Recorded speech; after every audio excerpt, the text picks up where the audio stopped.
Give me a chance here, He you goes, know? I'm a Colby. Look, Colby Covington. It's hard to keep him quiet. He's the word. You can listen to him. I mean, I have nothing against Colby. I don't.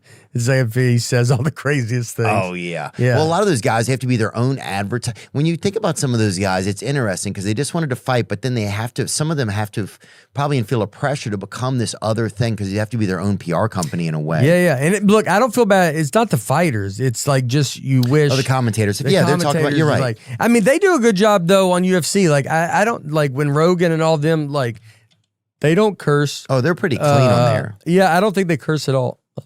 Now, when they go interview them, but that's another thing. That's the fighter. They're in the moment. It's going to be hard not to let loose, and some of that's part of what it is. But it's I do think UFC does a great job with like when it's Daniel Cormier and Rogan, and like they do not curse. With John Anik, those three are the greatest group that's ever done it. And they also, when they have Bisping, Paul Felder, even when those guys aren't doing it, Poirier's on there now, Chris Weidman, Cormier. I mean, but those guys are all Poirier's so good. Been great. Yeah, dude, he's been great, dude. He's like, I just love, I love seeing those guys get to be not just fighters and get to share their personalities. Yeah. I got to ask you about, I feel like such a freaking reporter now. Got to ask, dude, so tell me about Nate Land. It's real. Park. It's real. The theme park is real. Yeah. Okay. Yeah. Where are we at with it? Like, what's going on? We're about to get into some investing. Okay. So we're about to start that kind of process. We have the land, or we basically think we know where we want the land to be. We haven't said anything about the land or where it's at or anything yet, but we've narrowed it down to basically this one spot. And then so we have the renderings. They're working on it every day. We have Storyland. Storyland is a group they did. They've done stuff with everything.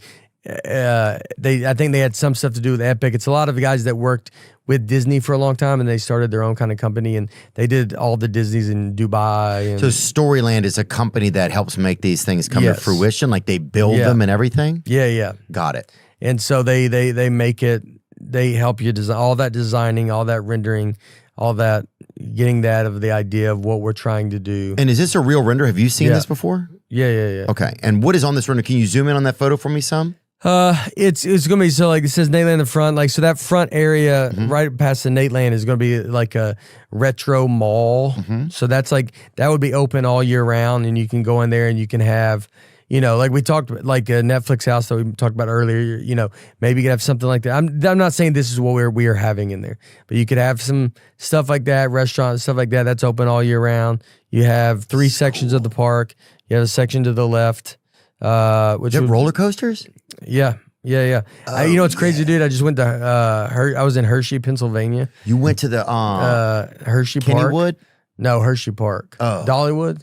No, I'm thinking of Kennywood. I think I know Kennywood too. Kennywood's in Pittsburgh. Oh, no, we didn't go there. We went to Hershey Park. How was that? It's awesome. And so we rode some roller coasters, which were, it was kind of roller coaster shopping, which was crazy. Because you're like, meh. Well, you would just ride. Well, they had a few that you're like, they rolled back the miles on this one. Yeah, you go. There you go. No, thank you. But it was weird to be riding a roller coaster being like, yeah, that one felt great. And then you're like, you're kind of like, wow. yeah, let's do that one. Dude, that's wild. And who did you go with? Was that just a family trip? You guys went as a group? I was on the road. I was there. I did shows there. And so we had one guy from Storyland who came up, and he kind of just walked me through and said, for this one roller coaster we're doing, the roller coaster we're about to ride is very similar to the one that we're looking at. The same people made this roller coaster. So you kind of ride in the roller coaster knowing that company is who would make that roller coaster, or this is another one. So you're really riding some stuff and getting being like, all right, what's this one kind of feel like? What's this one do? And how much is a coaster, decent coaster? I found out there was one like a big one might be like $30 million. I'm not like, I don't know if it's the biggest one, but a kind of newer Very, very good coaster they have.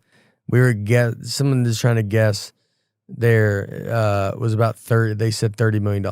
And then there's some other rides that one was like a new version of a tilt-a-whirl kind of, but it was like kind of moved around. You tried that out too? Yeah, we rode that, just seeing what that was. And I think that was like $850,000.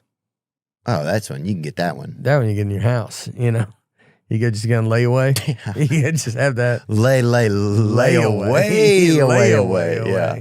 Yeah. Dang, I bet Kid Rock could get that thing. He'd freaking do, but he'd probably. But it's like, so you start going through and. He'd ruin it.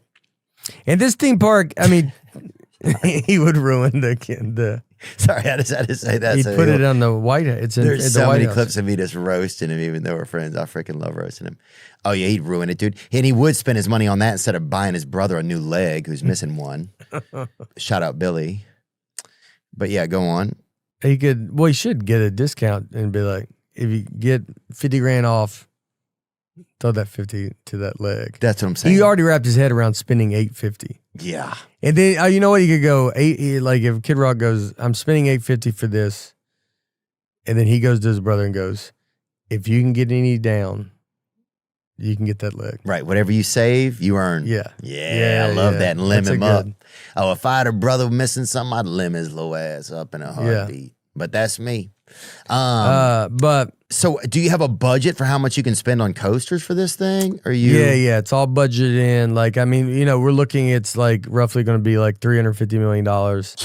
And then, And will the land be a lease or will it be owning the land? There's a lot of that I can't get into. Okay, and how hands-on with you are all of that? Like some of it and some of it's obviously just like the minutia you wouldn't be involved in, but yeah, how hands-on with you are all that? I'm picking the land. I mean, it's crazy because I'll be in these meetings and I forget, again, we were talking about like being in charge.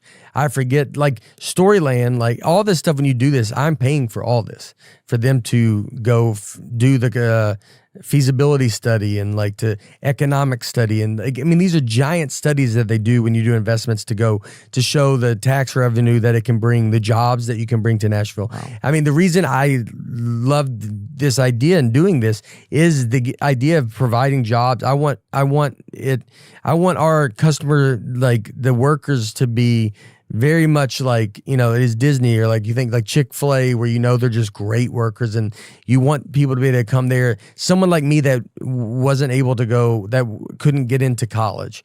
And like, so you don't know what, I just was like, I'm a comedian, but it was before that, you're like, I was a water meter reader. I didn't know what jobs, you don't meet people that have other crazy jobs. You were reading water meters? Yeah. Oh, I read Mount Juliet. And Did you? Yeah. They got a lot of water out there, huh? Yeah, a lot of meters. And you had to go do it.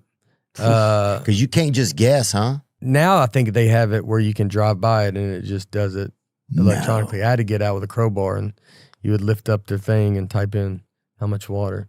And they have snakes in there sometimes? Oh, yeah. I remember one was laid right on top of the water meter. Ooh. And you got to get it. That makes my body nervous. Yeah. Spiders. God. And you never knew. Every time you open one up. You ever find anything cool in there? Somebody stashed a little bag of something? No, I don't think I ever found anything like that. No.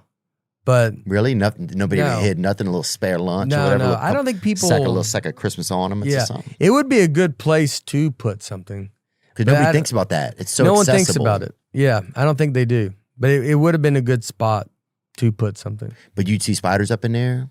I mean, yeah, that was every one of them had spiders. No. They loved it. And you ever see a clean one, somebody taking care of it? They just No. I mean, it's, I mean, I guess a newer house, like, one, I think it just hasn't been through it yet. Yeah.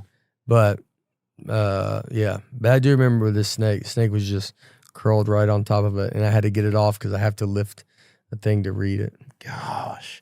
Yeah, I sold Italian food door to door for a while with this fella, dude, and that was a dang. Pizza or just all Italian food? Huh? I wouldn't say, no, we had bread rolls. We had Italian. It was like this thing called Italian caviar or whatever, but it was really just like raviolis or whatever. And then what else? like pastas, bolognese. Yeah. They had arrabbiata. What else?